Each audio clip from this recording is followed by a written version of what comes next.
ವೈದು, ಅನು ಯಾಕೋ ಇವತ್ತು ತುಂಬಾ ಬೇಜಾರಿನಲ್ಲಿ ಇರುವ ಹಾಗಿದೆಯಲ್ಲ, ಏನಾಯ್ತು? ಮಗನ ನಡೆ ಇಂದು ಗುರುರಾಜ್ ಅವರಲ್ಲಿ ಅನುಮಾನ ಮೂಡಿಸಿತು. ಆಫೀಸ್ನಲ್ಲಿ ಕೆಲಸ ಹೆಚ್ಚು ಇರಬೇಕು, ಅದಕ್ಕೆ ಟೈರ್ಡ್ ಆಗಿದ್ದಾನೆ. ಅಲ್ಲಿಗೆ ಕಾಫಿ ಮಾಡಿ ಕೊಡ್ತೀನಿ ಬಿಡಿ ಎಂದರು ವೈದೇಹಿ. ಹಾಗಲ್ಲ ವೈದು, ಆಫೀಸ್ನಲ್ಲಿ ಅವನಿಗೆ ಎಷ್ಟೇ ವರ್ಕ್ ಪ್ರೆಷರ್ ಇದ್ರೂ ಕೂಡ ಮನೆಗೆ ಬರುತ್ತಿದ್ದ ಹಾಗೆ ನಮ್ಮ ಜೊತೆ ನಗ್ನಗ್ತಾ ಖುಷಿ ಖುಷಿಯಾಗಿ ಮಾತನಾಡುತ್ತಾ ಇಲ್ಲೇ ಕುಳಿತುಕೊಳ್ಳುತ್ತಿದ್ದನು. ಆದ್ರೆ ಇವತ್ತು ನೋಡು, ಹೇಗೆ ಮಾತು ಕೂಡ ಆಡದೆ ಹೋದನು ಎಂದರು. ಅವನ ಮುಖವನ್ನು ಗಮನಿಸಿಯೇ ಮಗ ಏನೋ ನೋವಿನಲ್ಲಿ ಇರುವ ಹಾಗಿದೆ, ಏನಾಯ್ತು ಅವನಿಗೆ ಎಂದುಕೊಂಡವರು, ಒಬ್ಬನೇ ಮಗ ಎಂದು ಅವನು ಹುಟ್ಟಿದಾಗಿನಿಂದಲೂ ಅವರೆಲ್ಲಾ ಪ್ರೀತಿಯನ್ನು ಧಾರೆ ಎರೆದು ಬೆಳೆಸಿದ್ದಾರೆ. ಅವನಲ್ಲಿ ಸಣ್ಣ ಬದಲಾವಣೆಯಾದ್ರೂ ಕೂಡ ಬಹುಬೇಗ ಗುರುತಿಸುತ್ತಾರೆ ಅವರು. ನನಗೇನ್ ಗೊತ್ತು, ಎಷ್ಟೇ ಆದ್ರೂ ನಿಮ್ಮ ಪ್ರೀತಿಯ ಮಗ ಅಲ್ವಾ, ನೀವೇ ಹೋಗಿ ಕೇಳಿ ಹೇಳ್ತಾನೆ ಎಂದವರಿಗೆ ಮಗ ತನ್ನಿಂದ ವಿಷಯ ಮುಚ್ಚಿಟ್ಟರೂ ಅವನ ತಂದೆಯಿಂದ ಸಣ್ಣ ವಿಷಯವನ್ನು ಕೂಡ ಮುಚ್ಚಿಡುವುದಿಲ್ಲವಲ್ಲ ಎನ್ನುವ ಸಣ್ಣ ಕೋಪ ಕೂಡ ಸೇರಿತು. ವೈದು, ಯಾಕೆ ಹಾಗೆ ಹೇಳ್ತೀಯ? ನಮ್ಮಿಬ್ಬರಲ್ಲಿ ಯಾವತ್ತಾದ್ರೂ ಅವನು ಭೇದ ಭಾವ ಮಾಡಿದ್ದಾನ? ಎಲ್ಲಾ ಗಂಡು ಮಕ್ಕಳಿಗೂ ತಾಯಿಯನ್ನು ಕಂಡರೆ ಹೆಚ್ಚು ಪ್ರೀತಿಯಂತೆ, ಅದು ಗೊತ್ತಿದ್ದರೂ ಈ ರೀತಿ ಮಾತಾಡ್ತೀಯಲ್ಲ ಎಂದು ಮುಗುಳು ನಗುತ್ತಲೇ ಹೇಳಿದರು. ಅದು ಎಲ್ಲರ ಮನೆ ಕತೆ, ಆದ್ರೆ ನಮ್ಮ ಮನೆ ಉಲ್ಟಾ ಅಲ್ವಾ?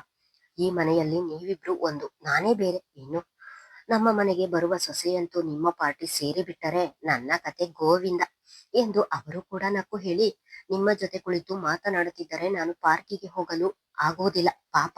ಪಕ್ಕದ ಮನೆಯವರು ನನಗೋಸ್ಕರ ಕಾಯುತ್ತಿದ್ದಾರೆ, ಅವನಿಗೂ ಕಾಫಿ ಮಾಡಿ ಕೊಟ್ಟು ಹೋಗ್ತೀನಿ ಎಂದು ಅಡುಗೆ ಮನೆ ಸೇರಿದರು. ಅಡುಗೆ ಮನೆ ಸೇರಿದ ವೈದೇಹಿ ಅವರು ಮೂವರಿಗೂ ಕಾಫಿ ಮಾಡಿ ಮೊದಲು ತಮ್ಮ ಗಂಡನಿಗೆ ನೀಡಿದವರು ಅವರ ಕಾಫಿಯ ಲೋಟವನ್ನು ಅಲ್ಲಿಯೇ ಟೇಬಲ್ ಮೇಲೆ ಇರಿಸಿ ಇನ್ನೊಂದು ಲೋಟ ಕಾಫಿ ಹಿಡಿದು ಮಗನ ಕೋಣೆಯತ್ತ ಹೋಗುವವರನ್ನು ನೋಡಿದ ಗುರುರಾಜ್ ಅವರು, ವೈದು, ತಲೆನೋವು ಇಂದು ಮಲಗಿದ್ದಾನೆ, ಮಲಗಲಿ ಬಿಡು, ಅವನಿಗೆ ಈಗ ಕಾಫಿ ಬೇಡ ಎಂದರು. ಅವನು ಈಗ ಮಲಗ್ತಾನ? ಕಾಫಿ ಕುಡಿದ್ರೆ ತಲೆನೋವು ಸ್ವಲ್ಪ ಕಡಿಮೆಯಾಗಬಹುದು, ಕಾಫಿ ಕೊಟ್ಟು ಬರ್ತೀನಿ, ನೀವು ಕುಡಿಯುತ್ತೀರಿ ಎಂದು ಗಂಡನಿಗೆ ಹೇಳಿದವರು ಮಗನ ಕೋಣೆಯತ್ತ ಹೋದರೆ ಬಟ್ಟೆಯನ್ನು ಕೂಡ ಬದಲಿಸದೆ ಹಾಗೆಯೇ ಬಂದು ಹಾಸಿಗೆಯ ಮೇಲೆ ಮಗ ಅಡೆ ಮಲಗಿದ್ದನು. ಬಟ್ಟೆಯನ್ನು ಬದಲಿಸದೆ ಮಗ ಇಷ್ಟು ಬೇಗ ಮಲಗಿರುವುದನ್ನು ನೋಡಿ ವೈದೇಹಿ ಅವರಿಗೆ ಆಶ್ಚರ್ಯವಾಯಿತು. ಕಾಫಿಯನ್ನು ಟೇಬಲ್ ಮೇಲೆ ಇರಿಸಿ ಮಗನ ಬಳಿ ಕೂರುತ್ತಾ ಅವನ ತಲೆ ಕೂದಲನ್ನು ಹಿಂದಕ್ಕೆ ನೀವುತ್ತಾ, ಅನು, ಯಾಕೋ ಇಷ್ಟು ಬೇಗ ಮಲಗಿದ್ದೀಯಾ ಎಂದರು. ತಾಯಿಯ ಧ್ವನಿಯನ್ನು ಕೇಳಿಕೊಂಡು ಕಣ್ಣು ಬಿಟ್ಟವನು, ಏನಿಲ್ಲ ಅಮ್ಮ, ಸ್ವಲ್ಪ ತಲೆನೋವು, ಹಾಗೆ ಮಲಗಿದ್ದೆ ಎಂದನು. ತಂದೆಯ ಬಳಿ ಸುಲಭವಾಗಿ ಹೇಳಿಕೊಳ್ಳುವ ವಿಷಯಗಳನ್ನು ತಾಯಿಯ ಬಳಿ ಹೇಳಿಕೊಳ್ಳಲು ಕಷ್ಟ ಅವನಿಗೆ. ಹೌದೇನೋ, ಅಷ್ಟೊಂದು ತಲೆನೋವು ಇದೆಯಾ? ಹಾಗಾದ್ರೆ ಹಾಸ್ಪಿಟಲ್ಗಾದ್ರೂ ಹೋಗಿ ಬರ್ಬೇಕಲ್ವಾ ಎಂದರು ಮಗನ ಮೇಲಿನ ಕಾಳಜಿಯಿಂದ. ಹಾಸ್ಪಿಟಲ್ ಏನು ಬೇಡ ಅಮ್ಮ, ಸ್ವಲ್ಪ ಹೊತ್ತು ಮಲಗಿದ್ರೆ ಸರಿ ಹೋಗುತ್ತದೆ ಎಂದನು. ನಿನ್ನ ಹಠವೇ ನಡಿಬೇಕು, ಯಾವತ್ತು ತಾನೇ ನನ್ನ ಮಾತನ್ನು ಕೇಳಿದೀಯ ನೀನು? ಹಾಸ್ಪಿಟಲ್ಗೆ ಹೋಗುವುದು ಅಂದ್ರೆ ಆಗಲ್ಲ ನಿನಗೆ ಎಂದು ಮಗನನ್ನು ಬೈಯುತ್ತಲೇ ಅಲ್ಲಿಯೇ ಕಬೋರ್ಡ್ ಒಳಗೆ ಇದ್ದ ವಿಕ್ಸ್ ಬಾಟಲಿಯನ್ನು ತೆಗೆದು ಮಗನ ಹಣೆಗೆ ಹಚ್ಚಿದವರು, ಕಾಫಿ ತಂದಿದ್ದೀನಿ, ಬಿಸಿ ಬಿಸಿ ಕಾಫಿ ಕುಡಿದು ಮಲಗು, ರಾತ್ರಿಗೆ ತಲೆನೋವು ಕಡಿಮೆಯಾಗಲಿಲ್ಲ ಎಂದರೆ ಒಂದು ಟ್ಯಾಬ್ಲೆಟ್ ಕೊಡ್ತೀನಿ ಎಂದು ಹೇಳಿ ಕಾಫಿ ಕಪ್ ಅವನ ಮುಂದೆ ಹಿಡಿದು ನಿಂತರು. ಕಾಫಿ ಬೇಡ ಅಮ್ಮ ಎಂದು ಮಲಗಿಯೇ ಆಲಸ್ಯದಿಂದ ಹೇಳಿದನು. ಬೇಡ ಎನ್ನುವ ಹಾಗಿಲ್ಲ, ನಾನು ನಿನಗೆಂದೇ ಸ್ಟ್ರಾಂಗ್ ಆಗಿ ಮಾಡಿದ್ದೀನಿ, ತಗೋ ಕುಡಿ ಎಂದು ಬಲವಂತದಿಂದ ಅವನು ಮೇಲೆ ಏಳುವಂತೆ ಮಾಡಿ ಅವನ ಕೈಗೆ ಕಾಫಿ ಕಪ್ ನೀಡಿ ಅವನ ಮುಂದಲೆಯನ್ನು ಹಿಂದಕ್ಕೆ ನೀವುತ್ತಾ, ಜ್ವರ ಏನಾದ್ರೂ ಬಂದಿದೆಯಾ ಎಂದು ನೋಡಿದರು. ಜ್ವರ ಏನೂ ಇರಲಿಲ್ಲ. ಜ್ವರ ಏನೂ ಇಲ್ಲ, ಲೈಟ್ ಆಗಿ ತಲೆನೋವು ಎನಿಸುತ್ತದೆ, ಬೆಳಿಗ್ಗೆಯಷ್ಟರಲ್ಲಿ ಸರಿ ಹೋಗುತ್ತದೆ, ನಾನು ಪಾರ್ಕಿಗೆ ಹೋಗಿ ಬರ್ತೀನಿ, ನೀನು ಕಾಫಿ ಕುಡಿದು ಮಲಗು ಎಂದು ಹೇಳಿ ಹೊರಬಂದರು. ವೈದೇಹಿ ಅವರು ಹೊರಗೆ ಬರುವಷ್ಟರಲ್ಲಿ ಗುರುರಾಜ್ ಅವರು ಕಾಫಿ ಕುಡಿದು ಕುಳಿತಿದ್ದರು. ಮಡದಿ ಬಂದಿದ್ದನ್ನು ನೋಡಿ, ನಿನ್ನ ಕಾಫಿ ಆರಿ ಹೋಗಿದೆ, ಇಷ್ಟೊತ್ತಿನ ತನಕ ಏನು ಮಾಡ್ತಿದ್ದೆ ಎಂದರೆ, ಆರಿದ್ರೆ ಆರ್ಲಿ ಬಿಡಿ, ನಿಮ್ಮ ಮಗ ಕಾಫಿಯೂ ಬೇಡ ಅಂತ ಮಲಗಿದ್ದ, ತಲೆಗೆ ಸ್ವಲ್ಪ ವಿಕ್ಸ್ ಹಚ್ಚಿ ಕಾಫಿ ಕೊಟ್ಟು ಬಂದಿದ್ದೀನಿ, ತಲೆನೋವು ಕಡಿಮೆ ಆಗ್ಲಿಲ್ಲ ಅಂದ್ರೆ ಹಾಸ್ಪಿಟಲ್ಗೆ ಕರೆದುಕೊಂಡು ಹೋಗಿ ಎಂದು ಗಂಡನಿಗೆ ಹೇಳುತ್ತಲೇ ಕಾಫಿ ಕುಡಿದರು.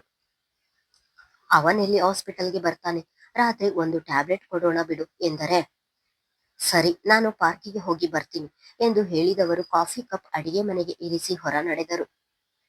ಹೆಂಡತಿಗೆ ಹೊರಗೆ ಹೋಗುತ್ತಿದ್ದ ಹಾಗೆ ಇತ್ತ ಗುರುರಾಜ್ ಅವರು ಎದ್ದು ತಮ್ಮ ಮಗನ ಕೋಣೆಯ ಕಡೆ ಹೊರಟರು.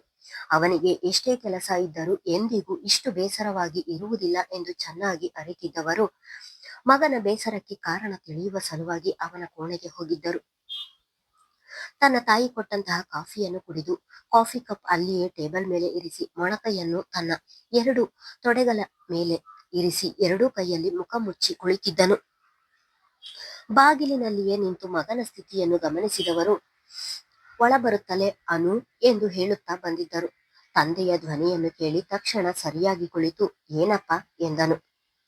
ಮೌನವಾಗಿಯೇ ಬಂದು ಮಗನ ಪಕ್ಕ ಕುಳಿತವರು ಅವನ ಕೈಯನ್ನು ತಮ್ಮ ಸುಪರ್ದಿಗೆ ತೆಗೆದುಕೊಂಡು, ಅನು, ನೀನು ಅಮ್ಮನ ಹೊಟ್ಟೆಯಲ್ಲಿ ಇದ್ದೀಯಾ ಎಂದು ತಿಳಿದ ದಿನದಿಂದಲೂ ನಿನ್ನನ್ನು ಹೆಚ್ಚು ಪ್ರೀತಿಸಲು ಶುರು ಮಾಡಿದೆ.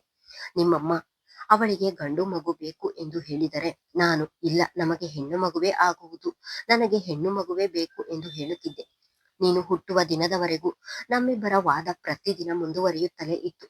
ನೀನು ಹುಟ್ಟಿದ ದಿನ ನನಗಿಂತ ಹೆಚ್ಚು ಸಂಭ್ರಮಿಸಿದ್ದು ಮಾತ್ರ ನಿನ್ನ ಅಮ್ಮ. ಹೆಣ್ಣು ಮಗು ಬೇಕು ಎಂದು ಹಠ ಹಿಡಿದಿದ್ದ ನಾನು ಮುಂದೆ ನಿನ್ನಮ್ಮನಿಗೆ ಮಕ್ಕಳಾಗುವುದಿಲ್ಲ ಎಂದು ತಿಳಿದಾಗಿನಿಂದ ಅದೇನೋ ಗೊತ್ತಿಲ್ಲ, ನೀನೇ ಪ್ರಪಂಚವಾದೆ. ಆಗಿನಿಂದ ನಿನ್ನ ಪಾದ ಭೂಮಿಗೆ ಸೋಕದ ಹಾಗೆ ಎದೆಯ ಮೇಲೆ ಬೆಳೆಸುತ್ತಾ ಬಂದೆ. ನಿನ್ನಮ್ಮ ಅಂತೂ ಪ್ರತಿದಿನ ನನಗೆ ಬೈಯುತ್ತಲೇ ಇದ್ದಳು. ಅವನನ್ನು ಇಷ್ಟೊಂದು ಹಚ್ಚಿಕೊಂಡು ಪ್ರೀತಿಸಬೇಡಿ, ಮುಂದೆ ತಂದೆ ಎಂದರೆ ಭಯ ಇರುವುದಿಲ್ಲ, ಹೆಚ್ಚು ಸಲಿಗೆ ಬೆಳೆದರೆ ಮುಂದೆ ತುಂಬಾ ಕಷ್ಟವಾಗುತ್ತದೆ ಎಂದು ಹೇಳುತ್ತಲೇ ಬಂದಳು. ಆದ್ರೆ ಅವಳ ಮಾತನ್ನು ನಾನು ಕಿವಿಯ ಮೇಲೆ ಹಾಕಿಕೊಳ್ಳದೆ ನಿನ್ನನ್ನು ಪ್ರಾಣಕ್ಕಿಂತ ಹೆಚ್ಚಾಗಿ ಪ್ರೀತಿಸುತ್ತಾ ಮಗ ಎನ್ನುವುದಕ್ಕಿಂತ ಸ್ನೇಹಿತನನ್ನಾಗಿ ಬೆಳೆಸಿಕೊಂಡು ಬಂದೆ. ಈಗ ನಿನ್ನಲ್ಲಿ ಸಣ್ಣ ಬದಲಾವಣೆಯಾದರೂ ಕೂಡ ನನಗೆ ತಿಳಿದು ಹೋಗುತ್ತದೆ. ಆಫೀಸಿನಲ್ಲಿ ಕೆಲಸ ಹೆಚ್ಚು ಎಂದು ಹೇಳಿದ್ರೆ ನಿನ್ನ ಅಮ್ಮ ನಂಬಬಹುದು, ನಾನಲ್ಲ.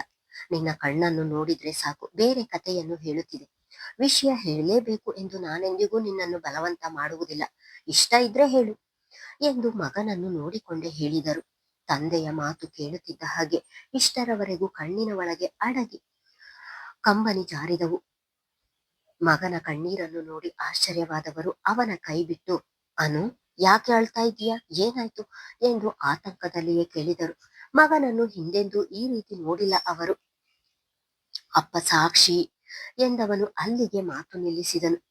ಮಗ ತಾನು ಪ್ರೀತಿಸುತ್ತಿರುವ ಹುಡುಗಿಯ ಹೆಸರು ಹೇಳುತ್ತಿದ್ದ ಹಾಗೆ ಇನ್ನೂ ಆತಂಕಕ್ಕೆ ಒಳಗಾದ ಗುರುರಾಜ್ ಅವರು, ಅನು, ಸಾಕ್ಷಿಗೆ ಏನಾಯ್ತು ಎಂದರು ಅದೇ ಆತಂಕದಲ್ಲಿ. ಅವರಿಗೆ ಏನು ಆಗಿಲ್ಲ ಆದ್ರೆ ಎಂದು ಮತ್ತೆ ಅಲ್ಲಿಗೆ ಮಾತು ಮುಗಿಸಿದ. ಮಗನ ನಡೆ ಇಂದು ಅವರಲ್ಲಿ ಅನುಮಾನ ಮೂಡಿಸಿತು. ಏನು ಆಗಿಲ್ಲ ಎಂದರೆ ಮತ್ತ್ಯಾಕೆ ಇಷ್ಟು ನೋವು ಪಡುತ್ತಿದ್ದೀಯಾ? ನಿನ್ನ ಪ್ರೀತಿಯನ್ನು ಆದಷ್ಟು ಬೇಗ ಆ ಹುಡುಗಿಗೆ ಹೇಳು ಎಂದು ಪ್ರತಿದಿನ ಹೇಳುತ್ತಿದ್ರಲ್ಲ ಅಪ್ಪ. ಇವತ್ತು ನಾನು ನನ್ನ ಪ್ರೀತಿಯನ್ನು ಸಾಕ್ಷಿ ಬಳಿ ಹೇಳಿದೆ ಎನ್ನುತ್ತಿದ್ದ ಹಾಗೆ, ಹಾಗಾದ್ರೆ ಆ ಹುಡುಗಿ ನಿನ್ನ ಪ್ರೀತಿಯನ್ನು ಒಪ್ಪಲಿಲ್ಲವಾ ಎಂದರು ಆಶ್ಚರ್ಯದಲ್ಲಿ. ಈ 1 ವರ್ಷದಿಂದ ಮಗ ಆ ಹುಡುಗಿಯನ್ನು ಎಷ್ಟು ಹಚ್ಚಿಕೊಂಡಿದ್ದಾನೆ ಎಂದು ಚೆನ್ನಾಗಿ ಬಲ್ಲವರು ಅವರು. ಈಗ ಆ ಹುಡುಗಿ ಪ್ರೀತಿಯನ್ನು ಒಪ್ಪದೆ ನಿರಾಸೆಯಾಗಿ ಈ ರೀತಿ ದುಃಖ ಪಡುತ್ತಿದ್ದಾನೆ ಎಂದುಕೊಂಡರು. ಸಾಕ್ಷಿ ಅವರಿಗೆ ಈಗಾಗಲೇ ಮದುವೆಯಾಗಿದೆ ಅಪ್ಪ ಎನ್ನುತ್ತಿದ್ದ ಹಾಗೆ ಗುರುರಾಜ್ ಅವರಿಗೆ ಆಘಾತವಾದಂತಾಯಿತು. ತಮ್ಮ ಮಗ ಮದುವೆಯಾಗಿರುವ ಹುಡುಗಿಯನ್ನು ಪ್ರೀತಿಸಿದ್ದಾನೆ ಎಂದು ತಿಳಿದು ಮಗನ ಮೇಲೆ ಕೋಪ ಕೂಡ ಬಂದಿತ್ತು. ಅನು, ಏನು ಹೇಳ್ತಿದೀಯಾ? ಈಗಾಗಲೇ ಮದುವೆಯಾಗಿರುವ ಹುಡುಗಿಯನ್ನು ಪ್ರೀತಿಸಿದ್ದ? ಆ ಹುಡುಗಿಗೆ ಮದುವೆಯಾಗಿದೆ ಎಂದು ನಿನಗೆ ಗೊತ್ತಿರಲಿಲ್ವಾ? ಆ ಹುಡುಗಿಯ ಕೊರಳಲ್ಲಿರುವ ಮಾಂಗಲ್ಯವನ್ನು ನೀನು ಒಂದು ದಿನವೂ ನೋಡಲಿಲ್ಲವಾ? ಇದೆಂತಹ ಅಚಾತುರ್ಯ ಮಾಡಿದೆ ನೀನು? ಅದೇ ಕೋಪದಲ್ಲಿ ಮಗನ ಮೇಲೆ ಕೂಗಾಡಿದರು. ಅಪ್ಪ, ಮೊದಲು ನನ್ನ ಮಾತು ಕೇಳಿ. ಅವರಿಗೆ ಮದುವೆಯಾಗಿರುವ ವಿಷಯ ನನಗೆ ಗೊತ್ತಿರಲಿಲ್ಲ. ಅಷ್ಟಕ್ಕೂ ಅವರು ತಾಳಿ ಕಾಲುಂಗುರ ಯಾವತ್ತೂ ಹಾಕಿಲ್ಲ. ಅಷ್ಟೇ ಅಲ್ಲ ಅಪ್ಪ, ಅವರ ಗಂಡ ತೀರಿ ಹೋಗಿ ಈಗಾಗಲೇ 1 ವರ್ಷ ಆಗಿದೆಯಂತೆ. ಅದಕ್ಕೆ ಅವರು ಮಾಂಗಲ್ಯ ಕಾಲುಂಗುರ ಹಾಕಿಲ್ಲ. ಈ ವಿಷಯ ನನಗೆ ಇವತ್ತಷ್ಟೇ ಗೊತ್ತಾಯಿತು ಎನ್ನುತ್ತಿದ್ದ ಹಾಗೆ ಮಗನ ಮಾತು ಕೇಳಿ ನಿಂತ ನೆಲವೇ ಕುಸಿದಂತಾಯಿತು ಗುರುರಾಜ್ ಅವರಿಗೆ. ಅನು, ಏನ್ ಹೇಳ್ತಿದೀಯ?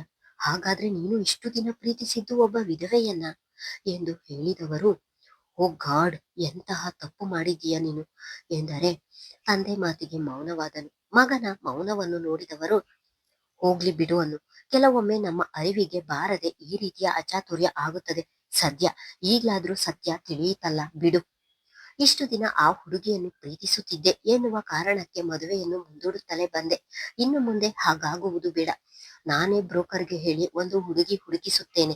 ಒಳ್ಳೆಯ ಕಡೆ ನೋಡಿ ಆದಷ್ಟು ಬೇಗ ಮದುವೆ ಮಾಡ್ತೀನಿ. ಇಷ್ಟಕ್ಕೆ ನೀನು ಬೇಜಾರು ಮಾಡಿಕೊಂಡು ಈ ರೀತಿ ಇರ್ಬೇಡ. ನನ್ನಿಂದ ನೋಡಲು ಆಗುವುದಿಲ್ಲ, ರೆಸ್ಟ್ ಮಾಡು ಎಂದು ಹೇಳಿ ಅಲ್ಲಿಂದ ಹೊರಗೆ ಬಂದಿದ್ದರು ಗುರುರಾಜ್ ಅವರು. ಮುಂದುವರಿಯುವುದು. ಧನ್ಯವಾದಗಳು.